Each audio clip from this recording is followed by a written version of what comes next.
By the way, that strong November jobs report has boosted the outlook among a small number of economists for a soft landing. Steve Leisman joins us with the details on that. Steve, good morning. Morning, Becky. Yeah, the strong jobs report Friday marked another data point that beat expectation and defied the prevailing outlook for a cooling economy careening toward a recession. But the NABE outlook this morning showing most but not all respondents still forecasting a high probability of a recession. Let's take a look. Looking at the probability of a greater than 50% chance of recession, 57% of NABE respondents think that's the case. 23%, less than a quarter, think there's a greater than 50% chance of a soft landing.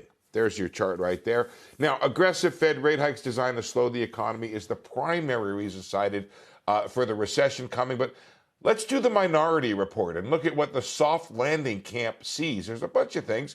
Got the strong jobs number. It's hard to have a recession without a sharp unemployment rate increase. Peaking inflation. Gas prices, by the way, are back to where they were before the start of the Ukraine war. We have lower interest rates. You guys were talking about the 10-year coming down. Also, credit spreads in junk and investment grade debt have come in quite a bit. You have improving supply chains. You heard that from the Port of Los Angeles. And then these COLA increases, cost of living increases, big government spending coming as they boost Social Security. So what does all that mean? Evercore ISI writing last week, the broad slowing overall seems to be consistent with either a soft landing or a softest landing or a mild recession. But the gradualness of the easing of labor market conditions is difficult to square with something more serious so far. Here's a danger of the soft landing scenario, that a stronger economy doesn't allow inflation to come down or spooks the Fed that it won't be coming down. The Fed would then raise rates more to bring it down, creating a recession that may not be necessary. Guys? Steve, we're also hearing from Bank of America's Brian Moynihan that if there is a recession next year, it's going to be maybe shallow recession. That's what you hear from people here and there. But then you have other people who say, OK, that sounds like inflation's going to be transitory. Yeah, I mean, a lot has to do with how much the Fed has to do to bring inflation down. I think that's a big part of it. I do think, though, it's worth taking a step back and looking at the resilience of the economy so far. Very interested to hear that there's excess capacity at the Port of Los Angeles. Obviously, some supply chains have reoriented themselves.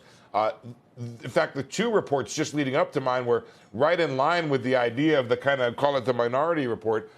You had this other idea that China is opening up again. That's also, it's inflationary and also deflationary in that you have the supply chain coming back over there. We put more people to work here. That also could help supply. So I'm just saying, Becky, it's not a slam dunk, this recession. There's a way out. There's a way to a soft landing, and it has to do with the Fed getting that calibration right. And I was very interested in Joe's remarks in the 6 o'clock hour about the Fed looking at the signals of the market. What's wrong with 3%? Can I sell you 3%? Would you rather have 3% or -1%? I'd rather have 3%. That's a great question, Joe. I'd rather have 3%. I agree with that. But I would add this, that the Fed has this credibility issue, right? Where if it changes the target before hitting the target, then down the road, people won't believe them when they mean 2% or 3%. That's the nature of the beast.